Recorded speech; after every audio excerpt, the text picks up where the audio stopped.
Assalamualaikum warahmatullahi wabarakatuh. Perkenalkan, nama saya Pupia dengan NIM 2011250061, kelas 3B PIAUD, Fakultas Tarbiyah dan Tadris, Universitas Islam Negeri Fatmawati Soekarno Bengkulu. Baiklah, di sini saya akan membuat tugas untuk memenuhi persyaratan UAS bimbingan konseling. Dosen pengampu Denny Febrini, SAG MPD.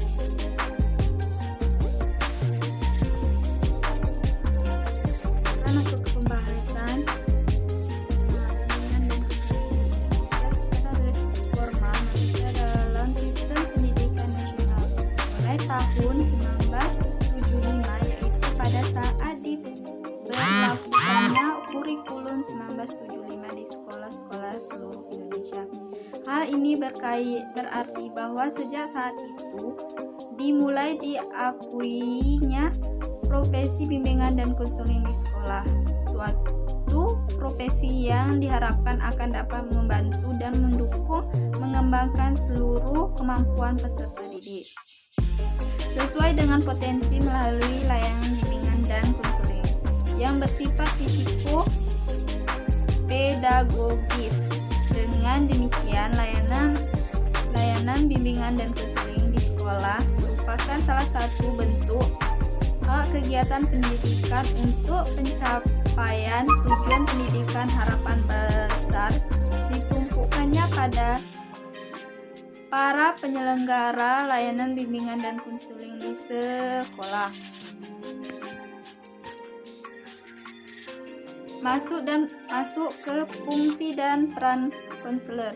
Fungsi dalam bimbingan dan konseling terdiri dari fungsi pemahaman. Fungsi ini merupakan pihak-pihak yang berkepentingan dengan meningkatkan perkembangan dan kehidupan klien, memahami berbagai hal yang esensial berkenaan dengan perkembangan dan kehidupan klien. Adapun pihak-pihak lain membantu klien termasuk juga pemahaman tentang lingkungan diri klien. Pemahaman tentang klien. Pemahaman tentang klien merupakan titik tolak upaya pemberian bantuan terhadap klien. Pemahaman tentang masalah klien. Pemahaman terhadap masalah klien membantu konselor dalam memberikan penanganan masalah. Oleh karena itu, maka pemahaman ini wajib dilaksanakan. Pemahaman terhadap masalah klien terutama menyangkut jenis masalahnya. Pemahaman tentang lingkungan yang lebih luas untuk dapat memahami individu secara mendalam. Maka pemahaman terhadap individu tidak hanya mencakup pemahaman terhadap lingkungan dalam arti sempit seperti keadaan rumah tempat tinggal, keadaan sosial ekonomi, dan keadaan sosial emosional keluarga, hubungan antara tetangga dan teman sebaya. Fungsi pencegahan layanan bimbingan dapat berfungsi pencegahan, artinya merupakan usaha pencegahan terhadap timbulnya masalah, dan fungsi pencegahan ini layanan yang diberikan berupa bantuan bagi para siswa agar terhindar dari berbagai masalah yang dapat menghambat perkembangan kegiatan yang berfungsi mencegah dan berupa program orientasi, program bimbingan belajar integrasi dan sebagainya. Upaya pencegahan yang dapat dilakukan konselor adalah: 1. Mendorong perbaikan lingkungan yang kalau diberikan akan berdampak negatif terhadap individu yang bersangkutan. 2. Mendorong perbaikan kondisi pribadi diri pribadi klien. 3. Meningkatkan kemampuan individu untuk hal-hal yang diperlukan dan mempengaruhi perkembangan dan kehidupan. 4. Mendorong individu untuk tidak melakukan sesuatu yang akan memberikan risiko yang besar dan melakukan sesuatu yang akan memberikan manfaat.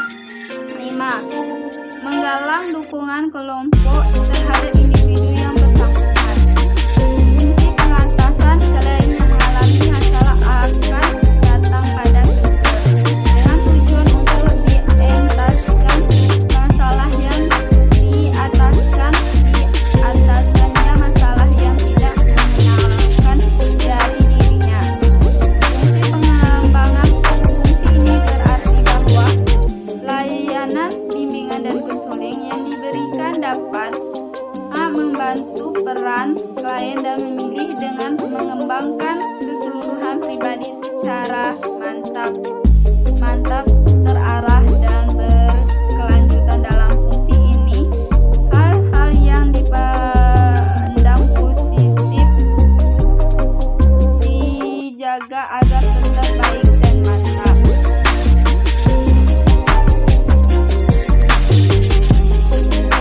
Peran guru dalam program bimbingan konseling antara bimbingan dan pengajaran. Di dalam proses pendidikan menekankan peran guru sebagai pendidik dan pengajar. Guru sebagai pendidik tanggung jawab dan menciptakan iklim pendidikan di sekolah agar setiap siswa dapat mengembangkan dirinya. Kehidupan guru di sekolah luar sekolah sangat mempengaruhi perkembangan dan kehidupan pribadi siswa. Menurut James dalam Gunawan 2001 menyatakan, jika guru dapat memahami siswanya sebagai adanya dengan segala kemampuan dan kelemahannya dan ingin membantu siswa untuk menyempurnakan apa yang perlu, guru tersebut akan mempunyai banyak kesempatan untuk menolong siswa memahami dan menerima diri serta menolong mereka untuk menetapkan tujuan hidup yang sesuai dengan diri. Peran dan fungsi guru kelas. Menurut Gibson, tahun 1995, sebagaimana telah dikemukakan para konselor di sekolah dasar atau guru kelas yang diberi tugas melaksanakan tugas sebagai konselor bimbingan memiliki beberapa fungsi sebagai koordinator, sebagai agen berorientasi, sebagai asesor atau analis perbedaan individu, sebagai pengembangan karir, dan sebagai agen pencegah. Bagaimana dengan peran guru kelas yang tidak diserahi tugas sebagai pimpinan konselor?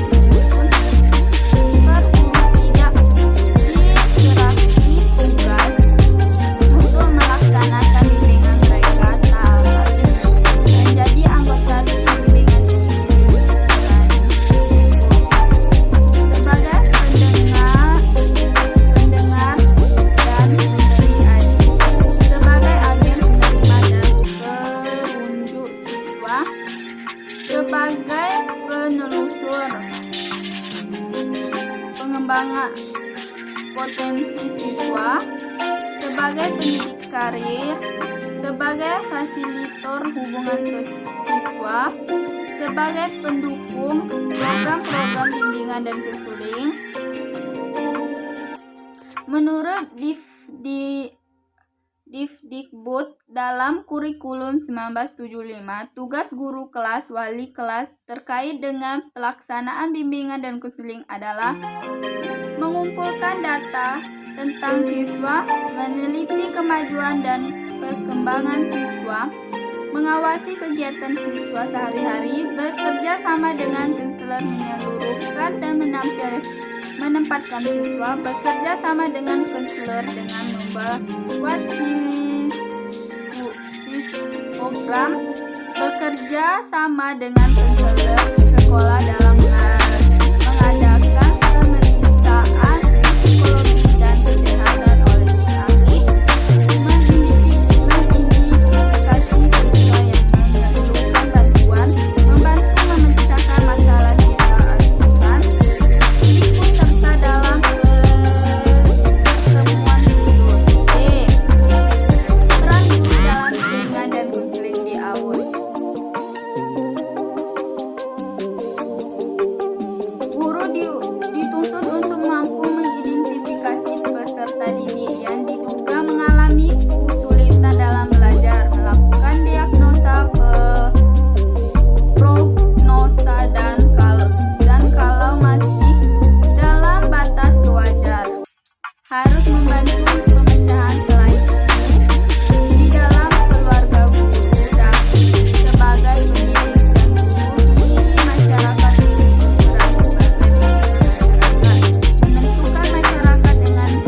kualitas dan pendidikan guru penyuluh atau konselor, yakni seseorang guru penyuluh sekurang-kurangnya harus sarjana muda dan mempunyai kecakupan psikolistik, minta pada pekerjaannya dan mempunyai kepribadian yang baik. Kewajiban dengan tanggung jawab guru penyuluhan dan konselor maksudnya adalah guru penyuluhan atau konselor bertanggung jawab dalam melaksanakan bimbingan dan masalah pribadi. Ia harus menetapkan kasus-kasus yang menjadi perhatian dengan jalan meneliti catatan-catatan sekolah, mengadakan pertemuan-pertemuan dengan anggota staf sekolah lainnya, dan melaksanakan observasi